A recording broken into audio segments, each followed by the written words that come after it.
I'm ugly, man. I'm not going to be great. All right, everybody. We are driving, so I'm going to be talking, and Grandmaster Carlos Silva and I are taking a nice road trip. It's my pleasure to ask him a few questions. He's agreed as well. And we just finished our 24th annual Jeet Kune Do and Affiliated Arts Seminar in Oberlin, Kansas at the headquarters of Blocker Academy of Martial Arts. Every year for the last 24 years, I brought world-renowned experts, subject matter experts, and the theme is always the same. It's self-defense theme. Self-defense with weapons, self-defense with empty hands, self-defense on the ground, trapping range, you name it, we want to cover it. We have a variety of students. We have everything from a white belt, first time at a seminar, to somebody who's been to many, many seminars over the years, and they have black belts and instructorships. This event usually I have myself and another instructor. This is our special year, as each year we want to make it better and better. So we have the great honor and privilege to have Grandmaster Carlos Silva fly in, and he's born Brazilian but an American at heart for the United States. And we're all America, right? We're Southern America, Northern America, Central America. It's all Americans. But he does love the USA, and he loves to give back. He's given back via the martial art community in more ways than people can imagine. He travels the world just to give him. It's hard. It's his passion to give the students something that has been in his possession as far as a knowledge base. So first of all, I won't talk anymore. Grandmaster Carlos Silva, in your words, whatever you want to talk about the seminar, give us a summary from your perspective on what was accomplished by yourself, Sifu Gary Dill, first generation Bruce Lee student, the stuff I did with the Apache knife fighting, what you like different about this seminar versus other seminars you've been to in the past. The most important thing is the seminar talk not only about self-defense, we talk about philosophy too. And I like the aspect that we give a personal coach to every single student in the seminar. Most of the students have the basis for being professionals in the art.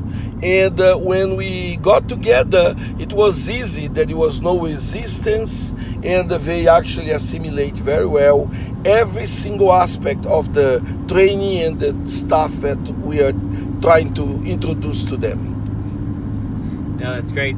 As far as, because every time I go to a seminar, and Sifu Gary Dill said it very well, he's like, you get to this instructor level or grandmaster level, and what starts to happen after a while is like, your instructors are dead or retired, or they're out of the country or out of the state, and it becomes difficult for an instructor at a higher level to train on a regular basis. And we have to continue to train to keep our skill set up, and we need to evolve as well if we're going to be around for much longer.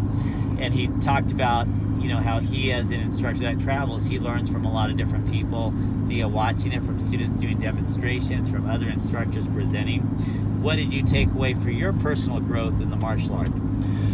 Well, self-defense, I saw one thing that was very interesting. I saw Master Snake Blocker, Apache style and techniques. One of the things that amazes me, was his knowledge about knives, and also he presented to the whole class a series of weapons, army weapons, revolvers, and most of the things that he showed us is one of its kind. I was really astonished about seeing a Russian rifle there, and also he combined the new, the contemporary, and the old things. I saw weapons that was done by the Apaches a century ago. He was able to put this together in a museum. His training center has a museum where he exposed and display all those weapons, and I think that this is great for the martial arts because it's preserving the culture of people, tribes, and he's an Apache, and he had the opportunity to put there and show us so many important materials and talk about the history of the Apaches in America. That I think that what I'm taking back for me, because I know a lot about Jeet Kune Do, about Bruce Lee. Gary is one of the last Mohicans that's still alive, but I was more straight to put my attention on the Apache stuff, because it was something fresh, new, knives. One of my best shows is the Deadliest Warriors, and Sensei Snake Blocker was able to show on that specific show how amazing is the effectiveness of the Apache system of self-defense and knife fights. So I was there looking and seeing. I took some pictures, and I think that system is very effective. I recommend to every one of you to be part of the seminars and come here and have the opportunity to share and assimilate so many good things about the Apaches in America. Thank you very much.